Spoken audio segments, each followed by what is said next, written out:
വായന ഒരു സമ്പൂർണ്ണ മനുഷ്യനെ സൃഷ്ടിക്കുമെന്ന് പറഞ്ഞത് ഫ്രാൻസിസ് ബേക്കണാണ്. ഒരു മനുഷ്യൻ്റെ കാഴ്ചപ്പാടുകളെയും ജീവിതത്തെയും വായന എത്രത്തോളം വിശാലമാക്കുമെന്ന് അതിൻ്റെ നേർസാക്ഷ്യമായിരുന്നു ഇന്നലെ അന്തരിച്ച സാനു മാസ്റ്റർ. കുട്ടിക്കാലം മുതൽ പുസ്തകങ്ങളായിരുന്നു സാനു മാഷിൻ്റെ കൂട്ടുകാർ. 8ാം ക്ലാസ്സിൽ പഠിക്കുമ്പോൾ ആരാകാനാണ് തനിക്ക് ആഗ്രഹമെന്നൊരു അധ്യാപകൻ ചോദിച്ചു. അപ്പോൾ അദ്ദേഹം പറഞ്ഞു, കുമാരനാശാൻ്റെ നളിനിയുടെ വരികൾ കോട്ട് ചെയ്താണ് അദ്ദേഹം മറുപടി പറഞ്ഞ്, അന്യജീവൻ ഉതകി സ്വജീവിതം ധന്യമാക്കും അമലേ വിവേകികൾ എന്നാണ് അദ്ദേഹം പറഞ്ഞത്. മറ്റുള്ളവർക്ക് ഗുണകരമായി തൻ്റെ ജീവിതം മാറ്റി എഴുതുന്ന രീതിയിലായിരിക്കും പ്രവർത്തിക്കുക, അതായിരിക്കും എൻ്റെ മോഹം, അതാണ് എൻ്റെ ലക്ഷ്യമെന്നാണ് അധ്യാപകനോടെന്ന വിദ്യാർത്ഥിയായ സാനു പറഞ്ഞത്. സ്വന്തം ജീവിതം മുഴുവൻ നന്മകൾ ചെയ്തും നാട്ടുകാരെ നല്ലതിനായി പ്രേരിപ്പിക്കുകയും ചെയ്യാൻ ആശാൻ്റെ കവിതയാണ് സാനുമാഷിന് ഗുണമായത്. വലുതായപ്പോൾ വായനയും ഒപ്പം വളർന്നു. വായന ഒരു മനുഷ്യനെ എങ്ങനെ വ്യക്തിശുദ്ധി ഉള്ളവനാക്കും എന്നതിൻ്റെ തെളിവായി സാനുമാഷൻ നമ്മുടെ മുമ്പിൽ ജീവിച്ചു.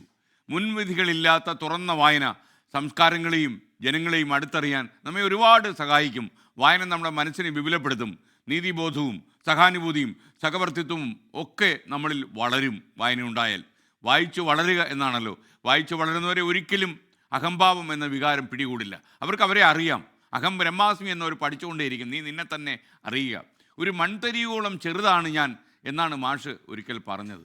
വായിക്കുന്നവരാണ് മറ്റുള്ളവരിൽ നിന്നും വേറിട്ടവരും വിശേഷപ്പെട്ടവരുമെന്ന് ONV തിരിച്ചറിഞ്ഞിട്ടുണ്ട്. ഈ ONVയുടെ ഏറ്റവും അടുത്ത സുഹൃത്തായിരുന്നു സാനു മാഷ്.